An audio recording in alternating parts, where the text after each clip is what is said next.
pertanyaan satu tadi sudah terjawab ya, bahwa karena Keynes adalah hanya menggunakan asumsi bahwa konsumsi hanya bersumber dari pendapatan yang diperoleh sekarang, mengabaikan misalnya dari pinjaman maupun dari tingkat tabungan. Ya, karena tingkat tabungan dan pinjaman itu tidak diperhitungkan dalam keputusan konsumsi, maka di sini kemudian Keynes menyatakan bahwa tingkat bunga itu tidak punya peranan, tidak ada pengaruhnya, gitu ya. Itu jawabannya kira-kira gitu ya, dari yang pertanyaan pertama tadi. Nah, kita lihat di sini fungsi konsumsi, ya.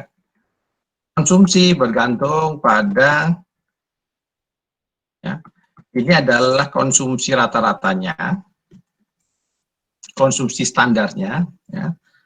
Artinya gini ya, kalau kita lihat di sini konsumsi itu tidak dimulai dari nol, ya. Artinya manusia meskipun tidak punya pendapatan, dia harus punya tingkat konsumsi tertentu, ya.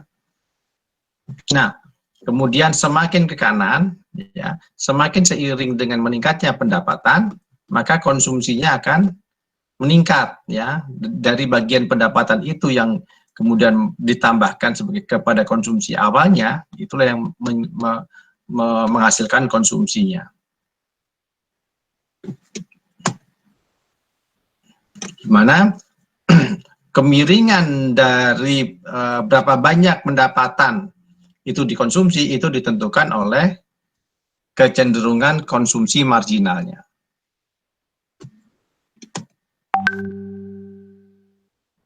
Di sini yang dimaksud adalah pendapatan disposable, ya, pendapatan yang setelah dipotong pajak.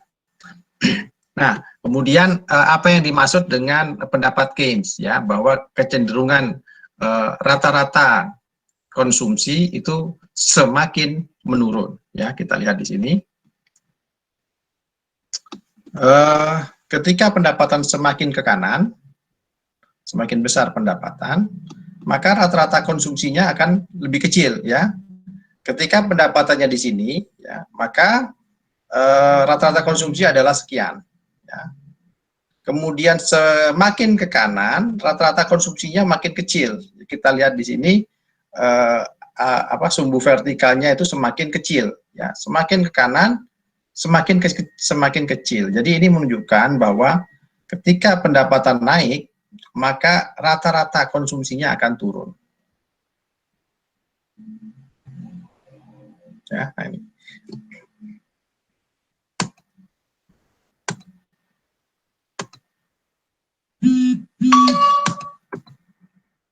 Nah, kemudian berdasarkan tiga dugaan Keynes tadi, ya, ternyata kemudian kalau kita menggunakan teori Keynes, maka akan terdapat stagnasi sekuler, ya, akan terdapat stagnasi, ya. Mengapa terjadi stagnasi? Ya, tadi jawaban-jawaban Anda itu masih berbasis buku, ya, tapi belum menjelaskan apa sih sebenarnya gitu, ya. Jadi jawaban-jawabannya masih normatif gitu, ya, masih mengcopy dari buku tanpa diberikan penjelasan gitu, ya. Nah, stagnasi sekuler itu terjadi, ya, kalau asumsi Keynes tadi menyatakan lama-lama pendapatan rata-rata konsumsi akan turun seiring dengan kenaikan pendapatan. Jadi akibatnya adalah semakin lama semakin besar pendapatan, tabungan semakin banyak, dan karena tabungan itu tidak terpakai, ya, dalam konsumsi sekarang, maka tabungan ini semakin lama semakin besar, tidak bisa dipakai. Sedangkan tingkat konsumsi karena rata-rata pendapatan akan makin lama makin turun, makin lama makin kecil, akibatnya banyak permintaan akan makin lama makin turun, makin kecil. Sedangkan tabungan makin lama makin besar, ya. Jadi akibatnya akan terjadi stagnasi, ya. Permintaan makin lama makin kecil, tabungan besar. ini bisa menimbulkan depresi gitu ya. Produksi tidak naik gitu karena permintaan nggak ada, karena makin lama makin kecil. Ini yang menimbulkan stagnasi ya. Nah, kemudian kenyataannya, nah inilah yang kemudian menjadi teka-teki ya. Padahal dalam kenyataannya tidak demikian ya. Kondisi perekonomian di Amerika setelah Perang Dunia Kedua itu kan mengalami pertumbuhan ya.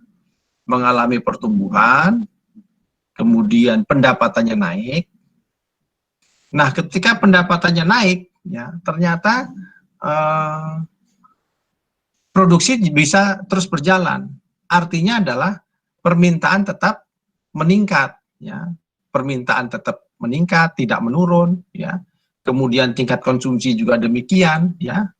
Tidak menurun gitu. Jadi berbeda dengan konsep yang disampaikan oleh Keynes ya. Inilah yang kemudian menimbulkan pertanyaan teka-teki ya.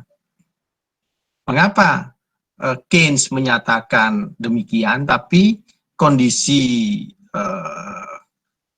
sebenarnya tidak demikian. Ya. Teori yang dugaan yang dilakukan oleh Keynes itu tidak sesuai dengan kenyataannya. Ya.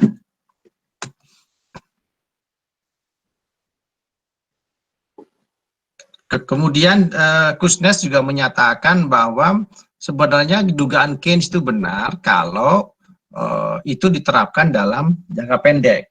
Ya, artinya adalah dalam jangka pendek kalau pendapatan naik, ya, maka rata-rata konsumsi akan turun. Orang cenderung akan meningkatkan tabungannya.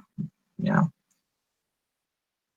Sebenarnya bukan ketika pendapatannya naik, bukan berarti konsumsinya turun. Konsumsinya mungkin tetap sama, namun karena pendapatannya naik, maka rata-ratanya menjadi turun, gitu ya. Itu berlaku dalam jangka pendek. Tapi kalau dalam jangka panjang ternyata perilakunya tidak demikian, gitu ya. Nanti akan kita lihat ya, bagaimana pemecahannya. Nah, sebelum ke sana, kita kemudian kita lihat di teori yang dibuat oleh Irving Fisher ya.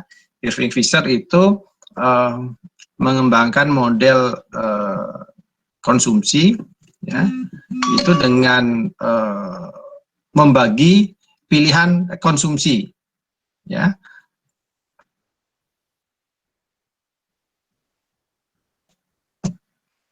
Konsumsi itu dihadapkan dengan batas anggaran, berapa banyak seorang itu bisa memperoleh pendapatan ya. Baik, kemudian dari batas anggaran ini nanti menghitung berapa banyak dia dalam satu kehidupannya itu memperoleh pendapatan. Kemudian dia akan membagi pendapatan itu menjadi pendapatan untuk dikonsumsi saat ini dan di masa yang akan datang. Nah, batas anggaran ini adalah mengasumsikan kalau pendapatan yang diperoleh saat ini itu semuanya saya konsumsi, ya, maka di masa yang akan datang konsumsi hanya berdasarkan pada pendapatan yang akan datang. Kalau pendapatan saat ini itu sebagian saya tabung, ya, maka konsumsi saya saat ini lebih kecil dari pendapatan. Ya, dan kemudian di masa depan saya akan meningkatkan konsumsi berdasarkan pendapatan yang saya peroleh di masa depan, ditambah dengan tabungan saya, ditambah dengan bunga yang saya peroleh dari tabungan saya. Ya. Sebaliknya kalau saya melakukan konsumsi yang lebih besar daripada pendapatan saya saat ini, maka saya harus meminjam. Sehingga akibatnya konsumsi saat ini saya akan lebih banyak daripada pendapatan saat ini. Dan kemudian dikonsumsi saya di masa depan, itu konsumsi saya akan lebih kecil dari pendapatan yang saya peroleh di masa depan. Karena sebagian dari pendapatan saya di masa depan akan saya gunakan untuk membayar pinjaman dan bunganya. Itu ya. Jadi di sini dibagi dalam 2 periode ya. Periode pertama ya, periode misalnya selama dia bekerja masih aktif. Kemudian periode kedua selama dia sudah tidak bekerja lagi, dia sudah pensiun misalnya. Kalau dia mengkonsumsi pada titik A, ya titik A itu adalah keseimbangan antara pendapatan di periode 1 dan periode kedua, maka dia akan konsumsi sebanyak pendapatannya di periode pertama, dan kemudian di periode kedua dia akan mengkonsumsi sebanyak pendapatan di periode yang kedua. Kalau dia konsumsinya kurang dari pendapatan periode pertama, maka dia di sini, dia menabung. Sehingga nanti konsumsi dia di periode kedua, dia akan lebih banyak. Ya. Kalau di periode pertama dia meminjam, misalnya di sini, ya, maka konsumsi di periode kedua akan lebih kecil, akan berkurang. Ya, jadi sehingga ketika kita menabung, nah, maka nanti kita akan mendapatkan tambahan pendapatan berupa bunga. Kalau kita meminjam, maka pendapatan di periode kedua akan dikurangi dengan bunga. Kalau kita tidak menabung dan meminjam, maka batas anggaran kita adalah Y1 plus Y2 saja. Ya.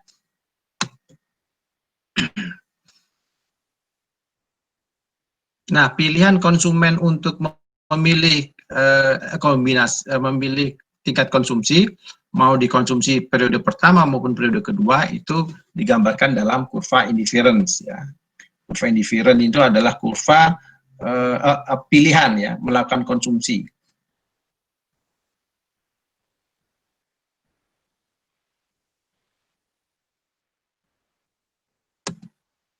Ya. Jadi kalau kurva indifferent itu adalah pilihan konsumsi ya. Mau Y ya, berarti konsumsi di periode pertamanya tinggi, periode pertama rendah, kemudian periode kedua tinggi. Itu sama saja dengan konsumsi di periode di X ketika konsumsi di periode sebesar pendapatan pertama, kemudian konsumsi kedua sama dengan pendapatan di periode kedua. Atau sama juga dengan konsumsi di W, ya, di mana konsumsi di periode pertama lebih banyak sehingga dia meminjam, dan konsumsi periode kedua lebih kecil, atau dia dengan pendapatan konsumsinya lebih kecil dari pendapatan periode kedua. Nah, pada garis ini, ke kurva indifference ini, itu adalah sama saja. Namun kalau dia bergeser ke kurva indifference yang kedua, maka tentu ini akan lebih disukai karena ini akan bisa di titik Z ini menunjukkan bahwa konsumsi di periode kedua, pertama dan kedua, itu memberikan hasil yang lebih tinggi kepuasannya daripada yang ada di kurva indifference yang pertama. Jadi semakin tinggi tingkat pendapatannya, maka kepuasannya juga dia akan bisa meningkatkan kepuasannya. Kepuasannya ditunjukkan dengan pergeseran kurva indifference semakin ke kanan atas. Nah, sekarang dari pilihan-pilihan kurva indifference itu ya tergantung dari batas anggarannya, berapa banyak pendapatan yang akan dia peroleh selama masa hidupnya. Misalnya ini adalah garis kuning adalah batas anggarannya. Maka di sini maksimal kepuasannya adalah pada kurva indifference yang kedua, yang bersinggungan dengan garis batas anggaran pada titik O ini. Ya, maka pada titik O ini adalah tingkat substitusi yang paling optimal, ya, memilih antara konsumsi yang paling maksimal di periode 1 dan konsumsi paling maksimal di periode kedua berdasarkan jumlah pendapatan yang akan dia peroleh selama hidupnya.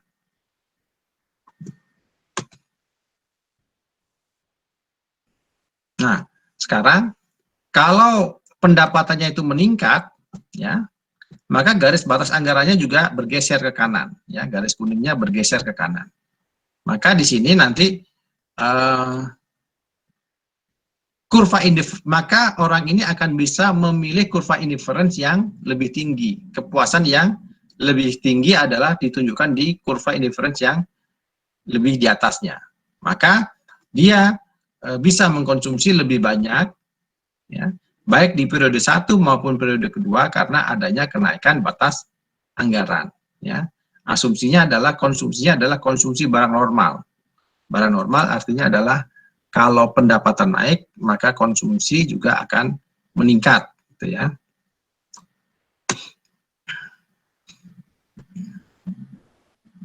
Nah, bagaimana kalau terjadi kenaikan tingkat bunga, ya, berdasarkan pada garis anggaran.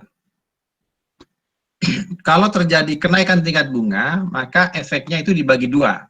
Ada efek pendapatan dan efek substitusi, efek penggantian. Kalau efek substitusi berarti terjadi perubahan di sepanjang kurvanya.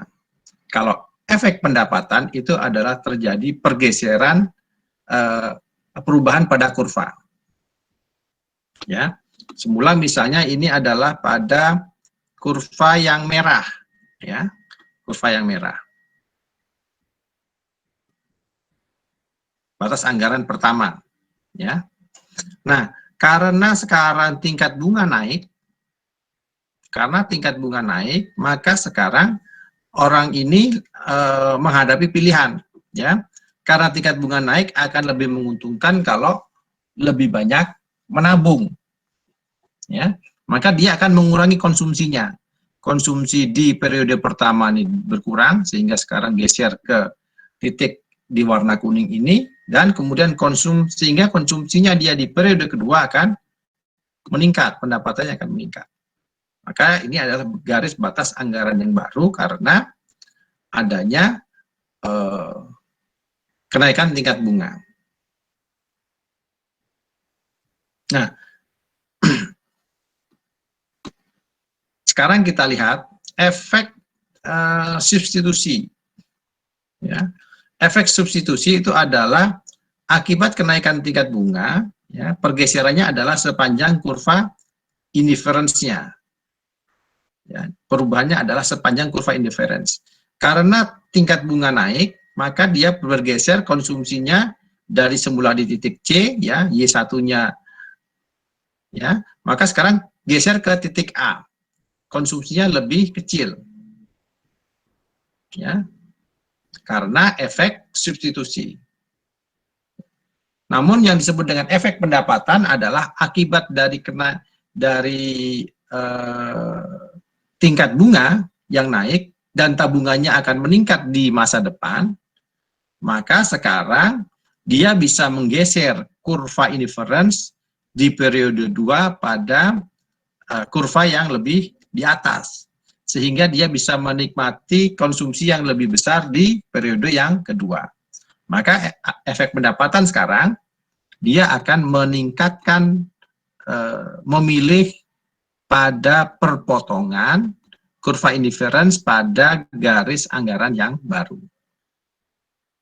Ya, jadi efek pendapatannya itu dia berubah menggeser pilihan sepanjang kurva indifference pertama menjadi kurva indifference yang kedua.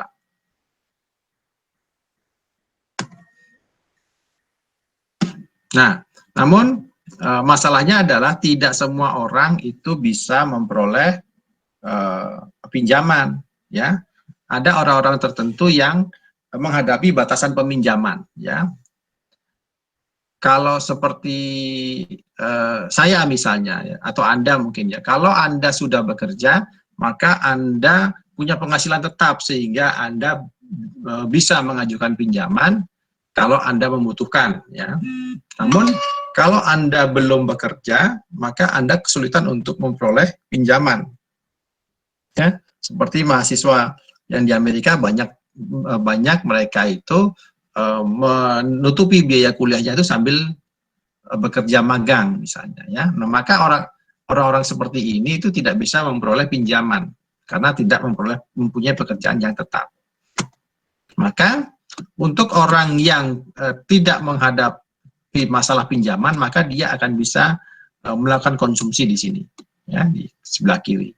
Namun orang yang menghadapi batasan pinjaman ya, maka ketika dia ingin pinjam untuk menambah konsumsi di titik D ya, karena dia tidak bisa memperoleh pinjaman, maka dia hanya bisa mengkonsumsi maksimal sebanyak pendapatan yang dia peroleh di periode yang pertama. Maka di sini tampak di paling ujung dari pendapatan. Jadi pendapatan periode pertamanya berapa maksimalnya, hanya itulah batas tertinggi konsumsinya.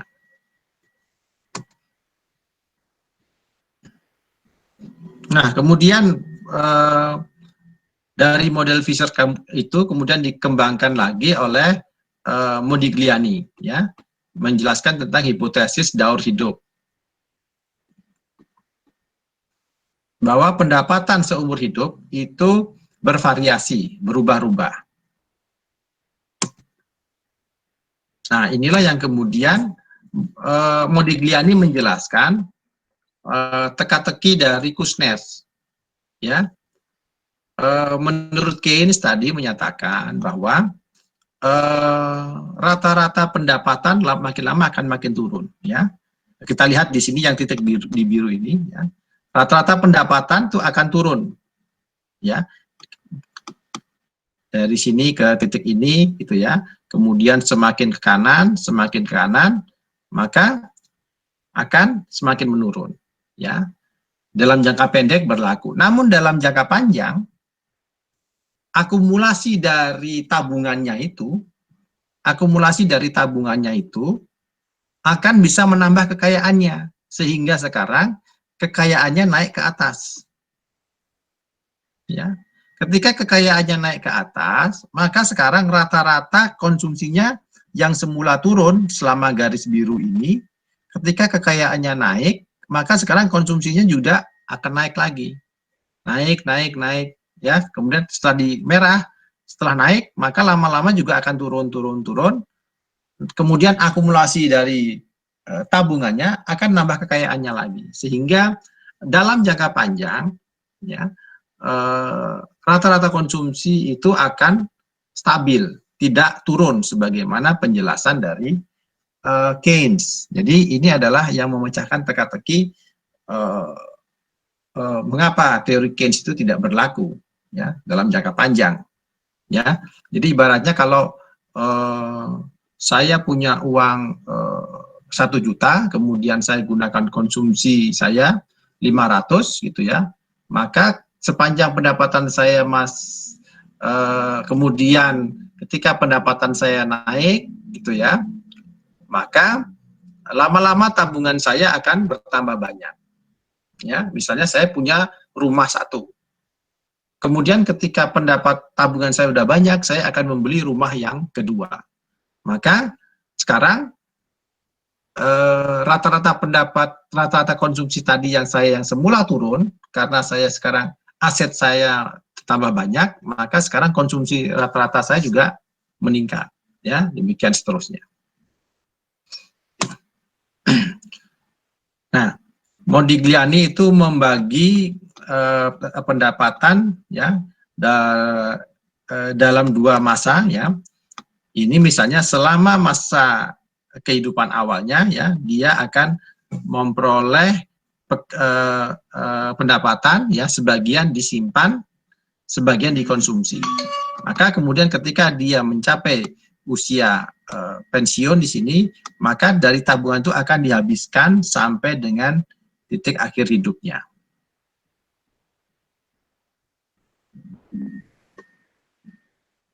Maka di sini kita lihat seiring dengan kenaikan pendapatannya, kenaikan kekayaannya, maka sebagian dari pendapatannya itu akan disimpan. Inilah yang akan menjadi sumber pendapatan di masa yang akan datang, di periode yang kedua.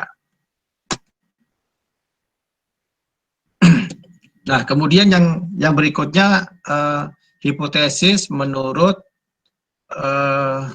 Milton Friedman, ya, pendapatan permanen, bahwa Milton Friedman membagi pendapatan antara pendapatan permanen dengan pendapatan transitoris, ya, pendapatan yang sementara waktu, ya. Pendapatan permanen itu misalnya Anda dapat gaji, ya, Anda dapat tunjangan setiap bulan, gitu. Pendapatan transitoris itu pendapatan yang tidak tentu, ya, tidak pasti, ya. Misalnya Anda tiba-tiba dapat pembagian warisan, gitu, ya. Anda tiba-tiba memenangkan hadiah undian, misalnya dapat uang. Nah, ini adalah pendapatan transitoris, ya.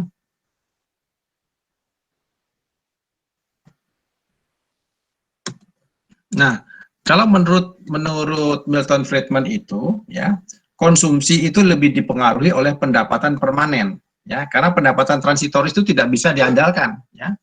Kalau Anda misalnya mau pinjam ke bank, ya, maka yang ditanya itu adalah pendapatan yang Anda peroleh tiap bulan, bukan pendapatan yang sewaktu-waktu Anda peroleh, gitu, ya. Jadi maka bank itu akan memperhitungkan berapa kemampuan Anda membayar itu berdasarkan pendapatan yang sudah pasti Anda peroleh setiap bulan, ya, pendapatan permanen Anda.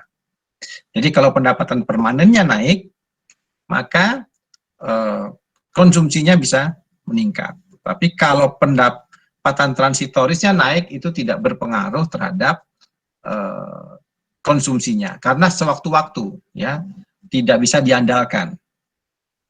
Jadi yang berpengaruh adalah pendapatan permanennya.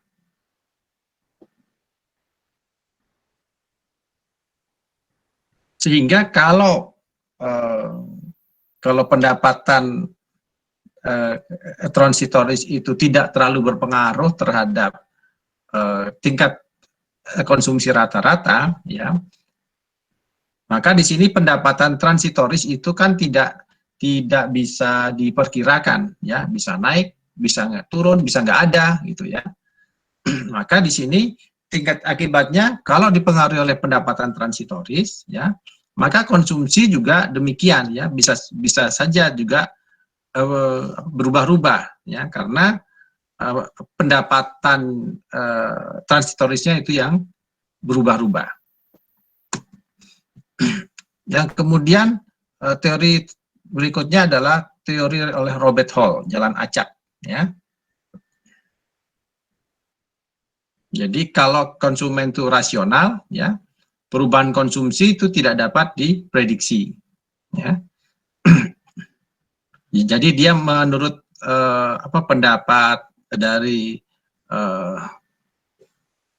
hipotesis pendapatan permanen tadi, ya, kalau pendapatan transitoris itu berubah-ubah, maka seharusnya konsumsi itu juga berubah-ubah, gitu, ya. Kalau pendapatan permanennya kan rata-rata tetap, ya, tapi kalau pendapatan transitoris, misalnya tiba-tiba Anda dapat uang karena pembagian warisan, ya, atau dapat uang undian, gitu, ya, Anda dapat bonus tiba-tiba, maka konsumsi Anda juga bisa berubah. Jadi konsumsi Anda tidak teratur, ya, tergantung dari kapan Anda memperoleh pendapatan transitoris, ya, bisa di masa muda, ya, bisa di masa tua misalnya, sehingga tidak bisa diperkirakan, ya, tidak bisa diperkirakan, sehingga konsumsi tidak bisa tidak bisa diprediksi, ya, acak. Nah, kemudian kalau yang terakhir adalah ke psikologis, ya, menurut Leibson, ya. Leibson menyatakan bahwa orang membuat keputusan konsumen itu membuat keputusan yang tidak sempurna, ya, karena manusia itu selalu tidak konsisten sepanjang waktu, ya. Mereka bisa merubah-rubah keputusannya. Keputusannya itu tidak hanya berdasarkan pada pendapatannya, ya. Di buku itu dibahas bagaimana seorang itu bisa bersabar, ya, untuk jangka panjang, tapi tidak bisa bersabar dalam jangka pendek, ya. Kalau dalam jangka pendek diberi pilihan mau pilih permen 1 hari ini atau menunggu sampai besok dapat 2, gitu ya. Maka orang lebih memilih untuk menerima 1 hari ini, ya. Karena daripada menunggu terlalu lama, ya, besok. Ya. Tapi kalau dalam jangka waktu 100 hari, ketika orang ditanya apakah mau menerima permen 1 di hari ke-100 atau menerima permen 2 di hari ke-101, maka orang akan lebih memilih pilihan yang kedua, ya, jadi dalam jangka panjang orang itu akan cenderung sabar, ya, menahan konsumsinya. Tapi dalam jangka pendek tiba-tiba konsumsinya bisa naik, ya, jadi mereka tidak konsisten. Ada gratifikasi di situ. Nah, jadi itu. Kemudian tadi pertanyaan terakhir saya adalah bagaimana perkembangan teori konsumsi, ya. Bahwa teori konsumsi semula, ya, menurut Keynes, bahwa Keynes hanya menyatakan bahwa konsumsi itu hanya berdasarkan pada pendapatan saat ini. Namun perkembangan sekarang menyatakan bahwa konsumsi itu tidak hanya dipengaruhi oleh pendapatan, tapi juga dipengaruhi oleh berapa besar kekayaannya. Kemudian berapa besar pendapatan yang akan dia peroleh dari pendapatan di masa depan, ya. Misalnya dia punya tabungan, dia membeli saham misalnya, ya, dia menanamkan modalnya, ya, berinvestasi, ya. Nah, kemudian karena ini adalah terkait dengan pendapatan masa depan, maka di sini akan terkait dengan tingkat bunga. Jadi perkembangan teori konsumsi menyatakan bahwa konsumsi itu tidak hanya dipengaruhi tidak hanya oleh pendapatan, namun juga oleh beberapa hal ini, ya. Kesehatan, termasuk tadi, ya, ada faktor psikologis juga. Faktor psikologis karena manusia itu membuat keputusan yang berubah-ubah tergantung dari gratifikasi, ya. Seberapa cepat dia ingin memperoleh kepuasan, ya, seberapa besar dia bisa menahan, seberapa sabar dia bisa menahan keinginan untuk meningkatkan konsumsi. Itu juga faktor psikologis. Jadi itu adalah jawaban dari yang pembahasan terkait dengan soal tentang konsumsi, gitu ya. Nanti untuk yang lain nanti Anda, untuk lebih jelasnya Anda silakan nanti dibaca lagi di bukunya. Nah, yang berikutnya saya akan lanjutkan dengan membahas terkait dengan investasi, ya. Investasi itu juga untuk menyediakan standar pendapatan. Jadi investasi di sini, ya, sebenarnya dari 3 pembentuk, ya, 3 pembentuk pendapatan nasional: konsumsi, belanja pemerintah, dan investasi. Investasi itu adalah yang menyumbang paling kecil terhadap pendapatan nasional, ya. Namun tetap investasi ini di sini kita perlu bahas karena ada beberapa hal yang bisa kita pelajari di sini. 3 jenis pengelolaan investasi, ya. Pertama adalah investasi bisnis tetap, ya. Artinya adalah di sini adalah pengeluaran untuk membeli barang-barang modal, barang-barang pabrik, ya. Misalnya membeli mesin, membangun pabrik, ya, menyewa gedung, ya. Ini adalah investasi tetap bisnis. Kemudian yang kedua adalah investasi di bidang perumahan, ya. Ini adalah untuk pembelian rumah baru, ya, membeli rumah baru, dan kemudian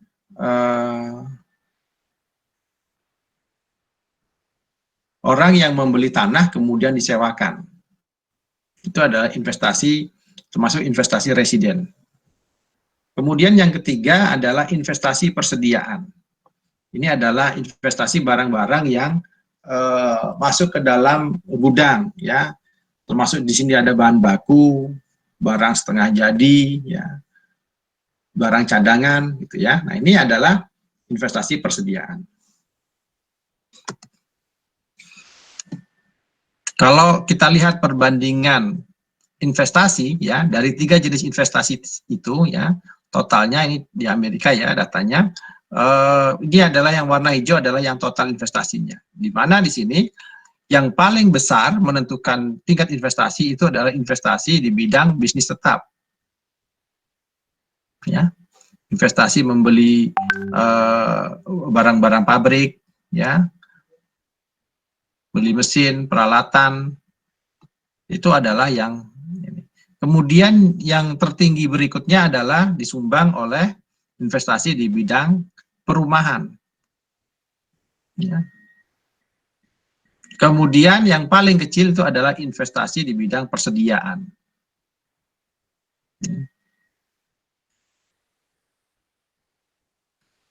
Kita lihat di sini kalau tanda-tanda yang merah itu artinya kondisi resesi. Ketika kondisi resesi, maka investasi turun. Ya, kemudian naik lagi. Ketika resesi maka turun. Ya. Kita lihat ada penurunan.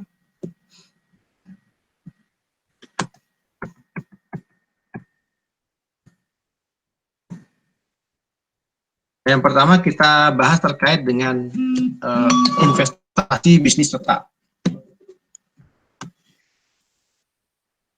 Nah, keputusan untuk melakukan investasi ya pada bisnis itu ditentukan oleh berapa besar produk marginal modalnya, kemudian berapa besar tingkat bunga yang berlaku, dan kemudian aturan pajak yang membatasi atau mendorong kemudahan investasi.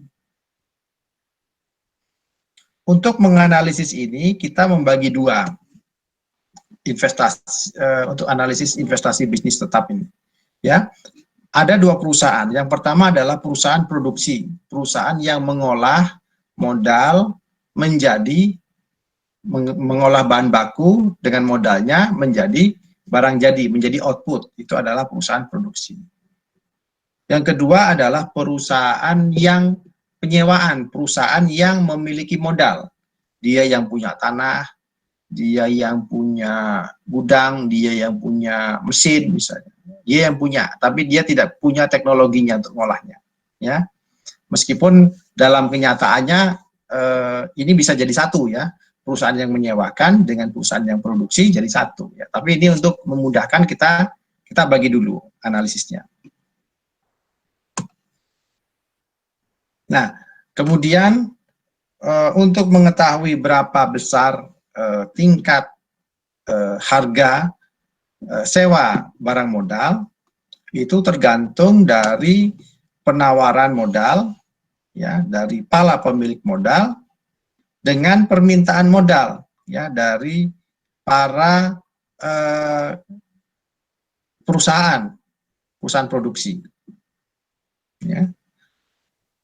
Kalau kita menggunakan fungsi produksi Cobb Douglas, itu menyatakan bahwa output yang dihasilkan itu tergantung dari berapa banyak K-nya, modalnya, kemudian tenaga kerjanya, dan tingkat teknologinya.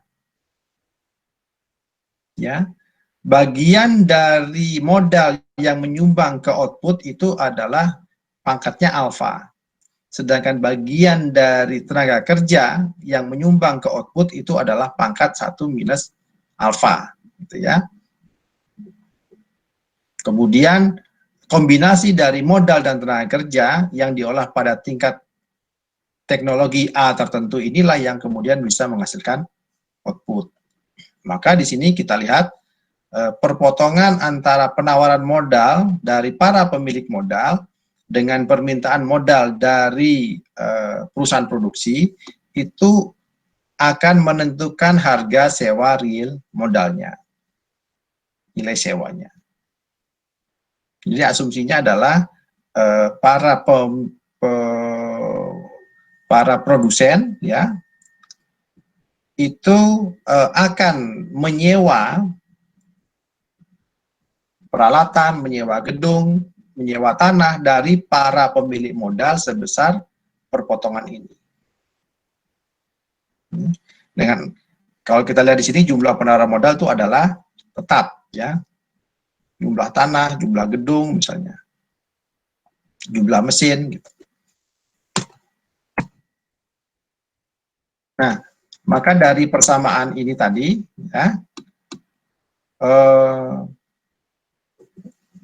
produk marginal modalnya itu adalah sama dengan tingkat alfa dari teknologinya, kemudian ini adalah turunan, ya. Marginal modalnya ini adalah turunan dari outputnya, turunan dari pendapatannya. Karena harga sewa real sama dengan produk marginal, maka di sini harga sewa real itu sama dengan marginal modalnya. Ya, jadi sewa perusahaan akan meningkatkan menyewa semakin, perusahaan produksi akan menyewa semakin banyak modal, ya, kalau pendapatannya, ya, atau marginal modalnya itu semakin bertambah banyak, masih besar, sampai pada titik marginal modal itu sama dengan biaya sewanya. Ya, artinya kalau dia terus menambah modal, ya, dia akan terus menambah modal sepanjang keuntungan dari menambah modalnya itu lebih besar dari biayanya, lebih besar dari sewanya. Kalau pendapatan yang dia peroleh itu sudah sama dengan biaya sewanya, maka dia tidak akan menambah modal. Maka ini adalah yang dimaksud dengan persamaan ini. Maka dari persamaan ini kita bisa simpulkan, ya, kalau persediaan modal K-nya itu semakin rendah, semakin sedikit kita mempunyai modal, semakin sedikit modal tersedia di pasar, maka harga sewanya akan semakin tinggi K-nya. Ya. Misalnya modalnya berkurang karena akibat adanya bencana alam, misalnya banjir. Kalau modalnya itu semakin kecil, K-nya itu kecil, maka sewa modalnya akan semakin mahal. Ya. Kemudian yang kedua adalah dari persamaan ini kita lihat L-nya, tenaga kerjanya. Semakin banyak tenaga kerjanya, maka semakin tinggi juga sewa modalnya. Ya. Kalau semakin banyak tenaga kerja yang menggunakan kalau tenaga kerjanya bertambah, sedangkan modalnya tetap, maka lama-lama marginal tenaga kerjanya akan turun, sedangkan marginal modal akan naik. Kalau marginal modalnya naik, maka perusahaan bisa menambah modal. Ya. Akibatnya nanti sewa modalnya akan semakin meningkat. Kemudian yang ketiga adalah unsur teknologinya, A-nya. Semakin baik teknologinya, A-nya semakin tinggi, maka sewa modalnya juga semakin tinggi. Kalau teknologinya makin baik, ya, maka proses produksi menjadi makin lebih cepat. Ya.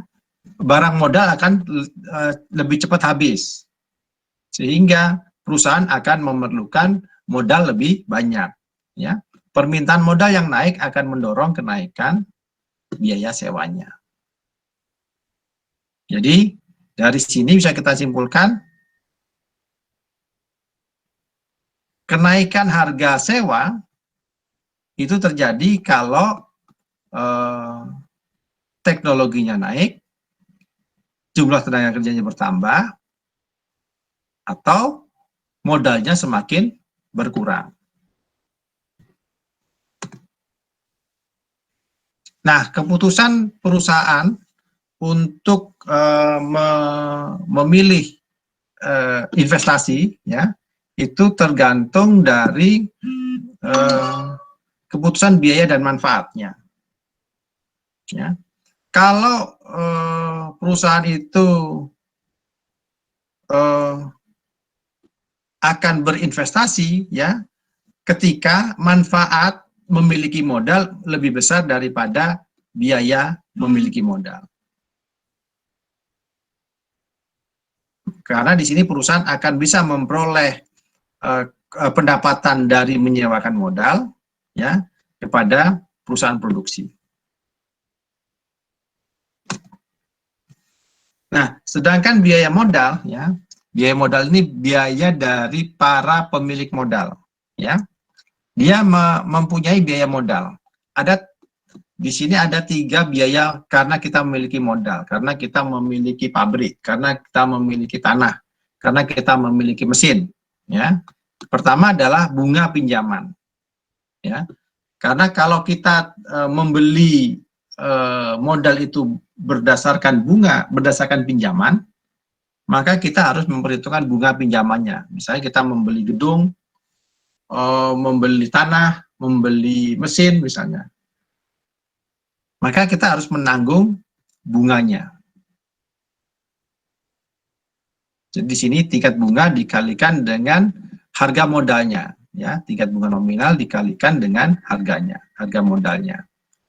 Kemudian biaya kerugian atau keuntungan memiliki modal, ya. Biaya kerugian itu kalau nilai modal yang kita miliki, ya. Misalnya kalau kita memiliki tanah, ya, karena tanah itu makin lama makin naik, ya, maka dia akan menaikkan nilai modal kita. Kalau kita membeli mobil misalnya, ya, kalau mobil dengan tipe dan merek yang sama saat ini, ternyata di tahun depan kemudian harganya mobil itu naik, berarti adalah nilai modal kita naik.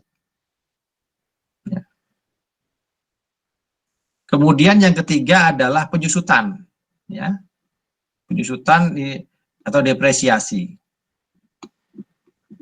Ya, ini dilambangkan dengan delta kecil dikalikan dengan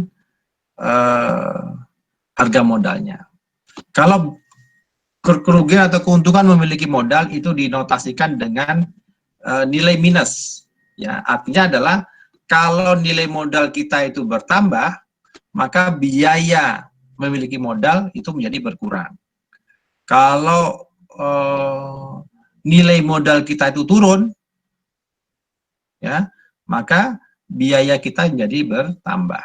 Nah, jadi dari 3 ini kemudian ini adalah biaya modal, bunga modal, kemudian ini adalah biaya kerugian keuntungan memiliki modal, dan ini adalah biaya depresiasinya. Ya, atau di sini sama dengan kalau kita gabung jadi satu, harga modal sama dengan tingkat bunga nominal, ya, kemudian perubahan atas harga modal ditambah dengan depresiasi. Ya.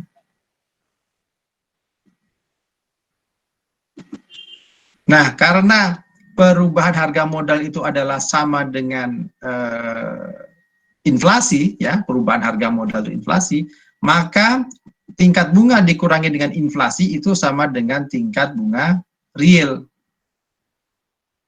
Ya, sehingga di sini bisa digantikan dengan tingkat bunga real.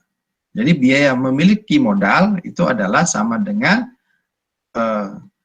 nilai modal, ya, dikalikan dengan tingkat bunga real ditambah dengan depresiasinya. Ya, jadi contoh misalnya, kalau suatu perusahaan, misalnya perusahaan taksi, ya, perusahaan taksi ini dia menyewa mobil dari para pemilik modal.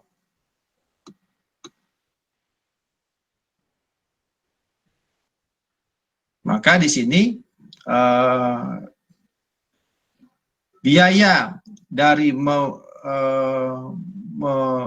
memiliki modal,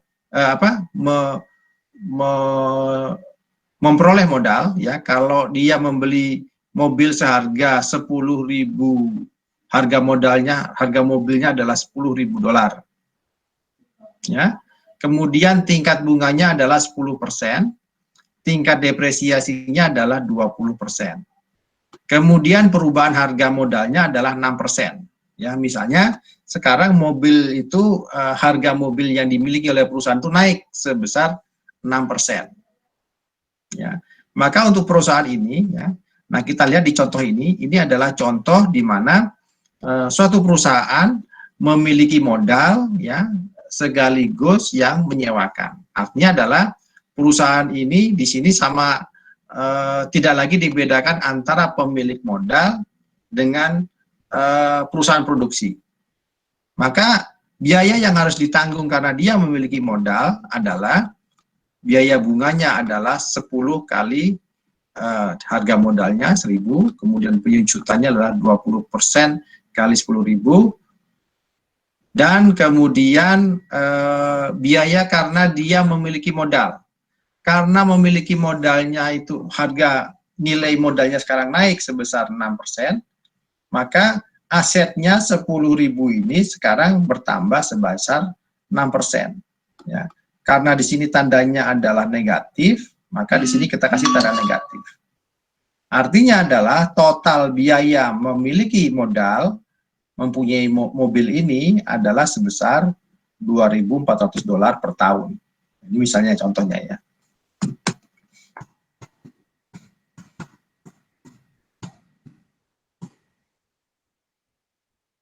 Ya.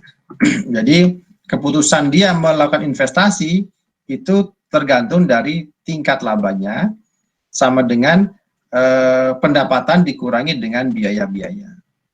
Ya. Maka sekarang harus perusahaan yang menyewakan sekaligus melakukan proses produksi itu menghadapi pilihan, ya. Keuntungannya berdasarkan berapa penerimaan dari sewa dikurangi dengan biaya sewanya. Ya.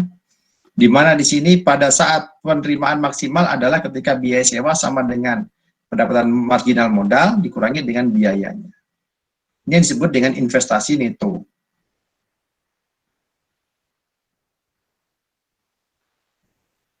Di mana di sini perubahan persediaan modal itu tergantung pada perbedaan antara marginal modal dengan biaya modalnya.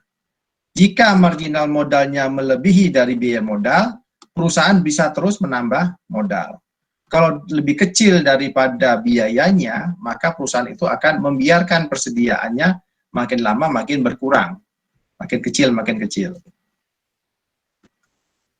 Jadi persamaannya menjadi perubahan modal, ya, adalah sama dengan perubahan dari selisih daripada marginal modal dikurangi dengan biayanya.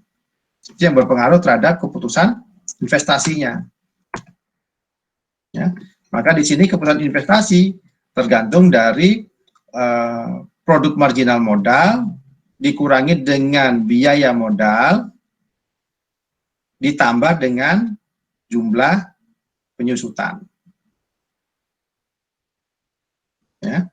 Karena sekarang kalau perusahaan itu sekaligus sebagai pemilik modal, maka dia harus memperhitungkan jumlah penyusutannya di sini. Nah, dari persamaan ini tadi kita bisa lihat, ya, ini sesuai dengan pertanyaan tadi saya yang terakhir, apa pengaruh penyusutan terhadap investasi? Maka di sini pengaruh penyusutan itu adalah ambigu, ya.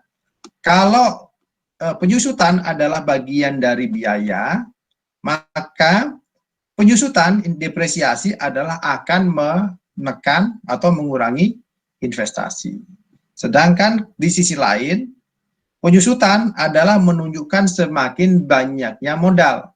Artinya semakin banyak modal, itu menunjukkan depresiasinya juga semakin besar. Jadi kalau yang di sebelah kiri ini, itu akan menekan investasi ke kiri, berkurang.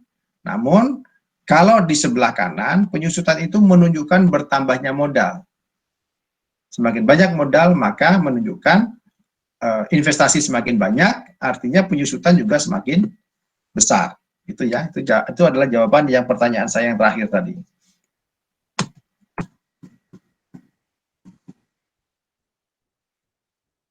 Kalau di sini kalau terkait dengan tingkat bunga, ya, kalau tingkat bunganya naik, ya, maka investasi akan turun. Di sini menggunakan tanda negatif.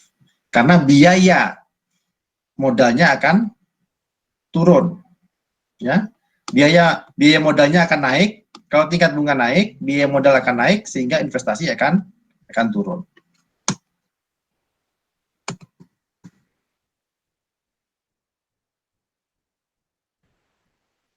Ya. Jadi ini yang tadi penjelasan saya terkait dengan pengaruh dari investasi, penyusutan terhadap investasi. Ya. Bisa kurva I-nya bergeser kanan, juga bisa bergeser ke kiri.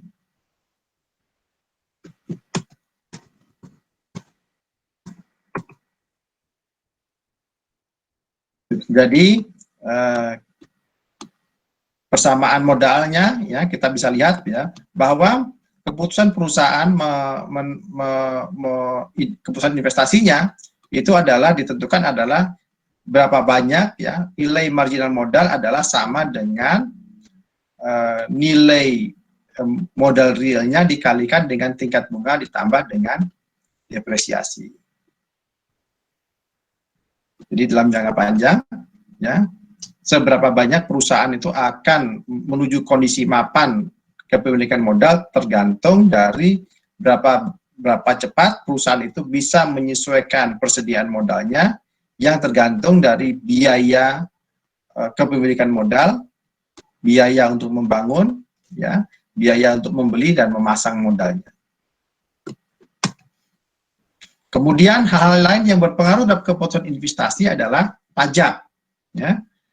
Ada pajak pendapatan perusahaan dan investasi dan pajak yang bisa memberikan kemudahan pajak, memberikan kemudahan investasi, ya. Diberikan kredit investasi, maka bisa mendorong kenaikan investasi. Ya. Jadi artinya misalnya perusahaan yang baru berdiri itu tidak dikenakan pajak, ya, sampai dia dengan bisa menghasilkan produksi. Maka ini akan bisa mendorong keputusan investasi, bisa mendorong perusahaan untuk menambah modal. Kemudian cara lain untuk menilai keputusan investasi adalah dengan melihat nilai pasar saham, harga saham berdasarkan Q-Tobin. Ya, Q-Tobin itu adalah nilai modal terpasang, artinya adalah berapa nilai akumulasi perusahaan, ya, ditambah dengan utang-utangnya dibagi dengan nilai aset modalnya. Kalau Q-nya itu lebih dari 1, maka perusahaan akan membeli lebih banyak modal, ya, untuk meningkatkan nilai pasar perusahaan. Kalau nilai Q-Tobin-nya itu kurang dari 1, maka perusahaan tidak mengganti modal sampai dengan habis dipakai. Jadi dibiarkan saja sampai modalnya habis. Nilai pasar saham tergantung arus keuntungan. Jika marginal modal lebih besar dari biaya modal, ya, maka perusahaan akan mendorong nilai pasar tinggi dengan cara menaik dari nilai Q-Tobin-nya yang tinggi. Jika marginal modal kurang lebih kecil dari biaya modal, maka perusahaan yang akan menimbulkan kerugian, ya, sehingga nilai pasar sahamnya akan turun. Nah, sekarang mengapa orang itu lebih mudah melihat pasar saham, ya, daripada GDP, ya. Jadi kalau orang ingin lebih mudah melihat pertumbuhan pendapatan suatu negara, paling mudah adalah dengan melihat pasar saham. Kalau ada pesimis, ya, perekonomian itu pesimis, maka kita akan bisa melihat harga saham turun, Q-Tobin-nya turun, investasinya turun. Ini adalah paling mudah mengamati kondisi perekonomian negara. Ya, yang kedua, kenapa lebih mudah kita melihat di pasar saham? Ya, karena kalau harga saham itu berubah, misalnya turun, itu akan menunjukkan kekayaan turun. Ya, konsumsi juga akan turun, permintaan juga akan turun.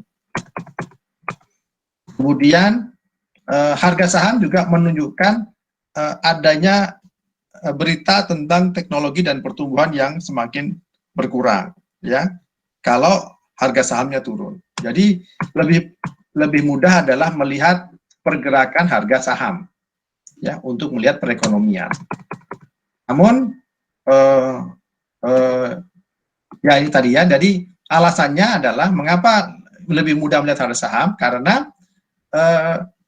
pasar saham itu adalah dikelola secara efisien, ya, karena di situ ada orang-orang profesional yang mengamati harga saham. Kemudian informasinya tentang saham itu jelas, ya, disajikan, ya. Kemudian meskipun harga saham itu terkadang susah untuk diikuti, ya, karena lebih banyak prediksi, ya.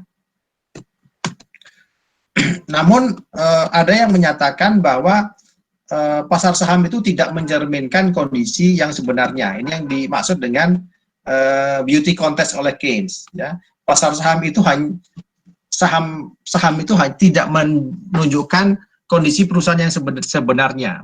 Orang membeli saham perusahaan itu karena orang lain membeli, bukan karena kinerjanya yang bagus. Sehingga kita bisa salah melihat perekonomian kalau hanya melihat berdasarkan perkembangan di pasar saham.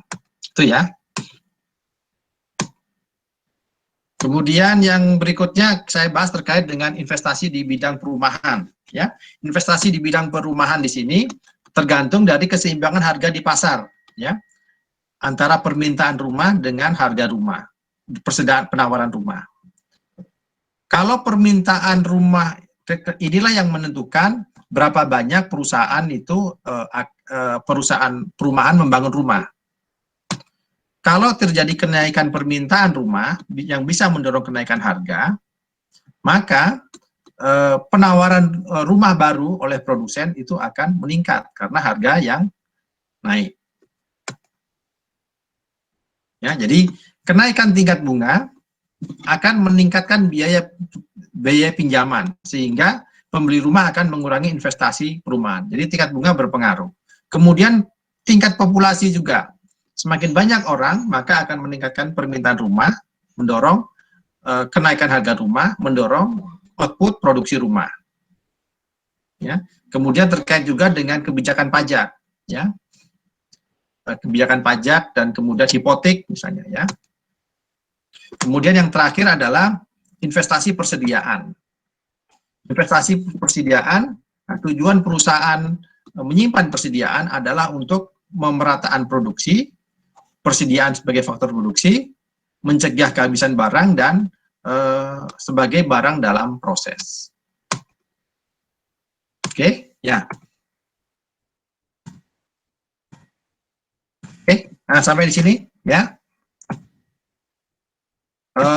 Pertemuan kita kali ini, ya, silakan nanti Anda baca materinya, ya, terkait dengan apa yang tadi sudah saya sampaikan, ya. Tidak ada pertanyaan, ya, saya tutup sampai di sini. Selamat siang, sampai bertemu di pertemuan berikutnya.